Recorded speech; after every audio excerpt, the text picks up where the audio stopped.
And we have Anjali here.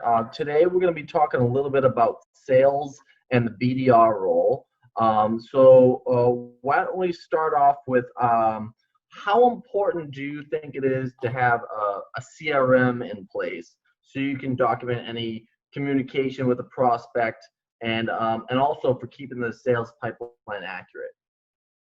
I think the CRM is really critical.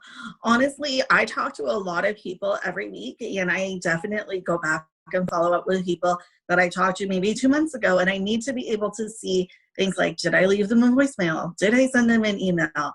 What was their objection? I need to see all of that. And if I leave my role, it's very important that the person who comes next can see everything I did. There are too many good things about a CRM to count, but I've seen companies try to manage this stuff in spreadsheets. And first of all, that is a nightmare. And sometimes you can run into weird problems like where people will put the full name in one column instead of a column for first name and a column for last name. And then how do you eventually get that into a CRM when you're ready?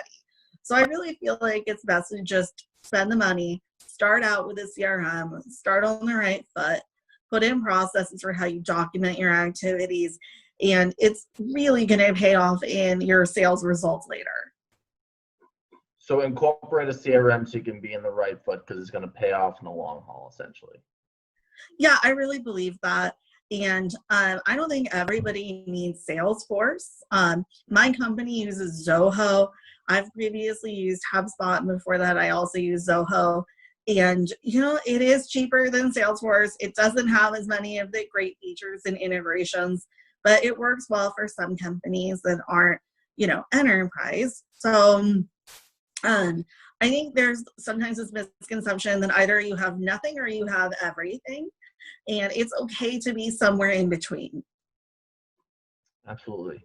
So what do you say to the professionals who they place a sales call and they go on and on about themselves, but they don't talk about the list of reasons how the prospect will benefit from their product or service? Because I think that that's common in the industry.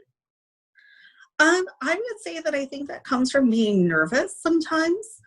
I'm a big fan of, especially when you're in a new role and you're not smoothing your pitch yet, writing down your pitch and reading off it. It does really help. And part of that is thinking about your pitch from your prospect's point of view. And like, for example, when I pitch, I usually try to ask an illuminating question. And for me, that's, are you screening new employees for work opportunity tax credits? And I got a conversation going from there. But honestly, when you're trying to cram every single feature into a sales call, I think sometimes you're trying to sell a product versus trying to sell a meeting. And for me, I can't sell a product in a cold call. All I can sell is a meeting. It's my job to book meetings. And so I don't need to tell them every single feature. All I need to do is get them interested enough to take a call. And then from there, we can tell them the different features. But of course, I'm not going to tell them in a 2-minute call while they're making a sandwich or they're just got out of the shower or whatever it is. I'm not going to tell them that the product translates into Spanish and that, it integrates with whatever. We're not going to get to that level of detail. And they don't want to, my job is to get them to make the time for that level of detail and not to tell them every single thing that I have to say. Right. So I think, a lot of BDRs, they are just coming out of college, right? And some of them haven't even started their career. So what do you say to them that they're just starting out and they need some guidance to begin? Okay, I'd say a few different things. First of all, I would say go to Toastmasters. Toastmasters is an amazing program. I did it for a few years when I was getting started in sales, and it made a huge difference for me. I have this problem where when I was at trade shows, so I'm 5 feet tall and I'm female. And at the time I was pretty young, and I would have this problem where the tall guy I was pitching would look right over me at another tall guy and go talk to him instead of listening to me. And Toastmasters really helped me be able to capture people's attention. And I stopped having that problem of my prospects just looking right over me, literally. And so I'd say Toastmasters for sure. They have online Toastmasters during this pandemic. I personally am not doing it, but I think that Toastmasters also ties back to being able to write a pitch, because you have to write your speeches. Right. So that was really helpful.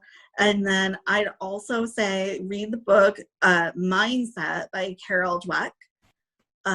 It's all about mindset. It's an excellent book. It's all about having a growth mindset versus a fixed mindset. And all that means is that you can learn to do anything. You don't have, your ability to sell is not fixed. It's not like you're born able to sell or you're not born able to sell. It's a skill and you learn it. And like for me, I was a really shy kid, and anybody who knew me when I was 10 would definitely not think that I would grow up and be in sales. But it's a skill and you can learn it. And don't listen to anybody who says that you're kind of born with it or you're not. Thank you so much for saying that, because I think that there's a lot of people who think, oh, I'm not, I could never be in sales. I'm not a salesperson. It's something that's learned. It's something that you evolve as you go with practice, like anything. And, you said you were shy when you were a kid, and look at you now, you're super outgoing and you're in sales. I mean, I think there's a lot of people who they doubt themselves. So actually that leads me to my next question, which is that admittedly I had an issue with, I think, waiting for perfect conditions preventing me from starting, right? And I think that in retrospect, I waited and missed a lot of opportunities. And now I've gotten a lot better. But I know that there are thousands of people who experience that same feeling of like they want to wait for the perfect conditions. So what do you say to those individuals? I would say that there is no perfect. Perfect is the enemy of good enough. And if you wait for things to be perfect, you're going to get your lunch eaten by the salesperson who's like, screw it, and picks up the phone. And, honestly, I'm the first person at my company who has cold called in a meaningful way and has feedback on it. So I had to kind of start from like nothing and just try a bunch of stuff. And I had a bunch of stuff that just didn't work, and ended up landing on one feature of the product that people really connect with. And it wasn't what I thought it was at first. But I would also say that getting out there and selling gives you the data that you need to get to a state that is closer to perfect. I am not perfect, will never be perfect, but I know a lot more about what kind of person wants my product and why or why not. And I know a lot more about our competitors. I know a lot more about how all the different features seem on the phone to people now that I've been cold calling for a couple months. And I really think if I had waited to somehow magically know before I picked up the phone, I just never would have done it. Right. It's a kryptonite for some people, I think, that and like you said, the other salespeople are going to be eating your lunch. It's so start now. Start where you are. It's never going to be perfect, but you're going to mold your performance, and you're going to mold your sales strategy as you go, right? You're just going to get better and better the more practice you have. So do you think that email marketing is fading now because so many people are being bombarded with so many sales emails? I think email marketing has to have something really good for it to do anything. I think my open rates, God, I don't even think about it. My open rates now are higher than they were a few years ago at my former company. But I would say the response rate is lower. Okay. I'd also say that the COVID-19 subject lines are so overdone. I think people are really tired of hearing from everybody they've ever talked to about COVID-19 and we're all in this together and blah, blah, blah. And at some point you can help their business or you can't. Right. I would say that companies need to really look at the business side of how they're addressing COVID-19 when it comes to the emails. Like, I've had some pretty good luck recently with my latest email campaign, but it's not because of me. It's because my company has a really good offer right now that is specific to the situation and makes it clear that they understand the business side of this. So they're really making me armed and dangerous when it comes to email campaigns. But if they told me to go sell like it was business as usual and tell people what I was selling them in February, nobody would respond to anything. Absolutely, yeah. Yeah, it's changed so much, but we have to keep grinding. So, Right. What do you say to the BDRs tuning in? How important are the skills they're developing now in relation to the next phase in their career? Well, I would say that being a BDR makes you really resilient and helps you be able to put yourself back together after a rough call. Like, I still get sad when someone hangs up on me, but you figure it out and you get on your next call. And I think developing that kind of resilience and people skills really helps you no matter what the next phase of your career is. Because not every BDR is going to stay in sales. And I mean, even if, let's say, a BDR works in sales and then they go to medical school. Well, they're going to be that much more able to deal with difficult people, and they're going to have a better read on someone's tone and psychology than somebody who didn't work as a BDR. And they're going to have that ability to deal with something difficult and then put themselves at risk again by making the next call. I would say the other thing is that being a BDR makes you obsessed with metrics, and that is good no matter what. I don't think there is any downside to really learning how to track activities, track results, because in any profession, it's good to know your statistics.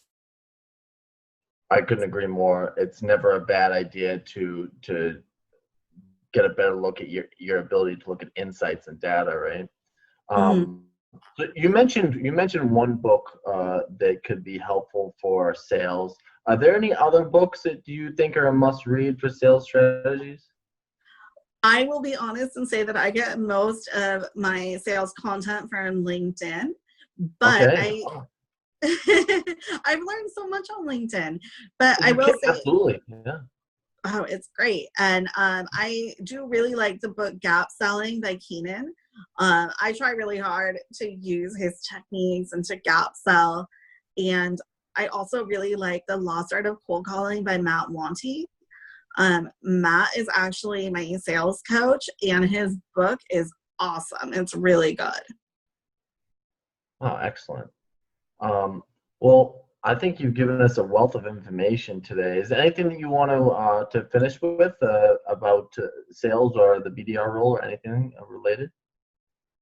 I would just say if there's any BDRs who want to talk about sales with somebody else, they're welcome to message me on LinkedIn. And especially to the women out there in sales, this is not a man's world anymore. And there's a lot of room for a feminine sales style. I think I personally have a very feminine sales style, and that is my own. And if any women in sales want to talk to me, they're always welcome to DM me on LinkedIn. Wonderful. Well, thank you so much. You've been great. Really appreciate it. And if anyone needs help, I'm gonna put in the description your LinkedIn profile, so people can contact you and connect. And Awesome. Thanks again. Thank you so much. You've been great.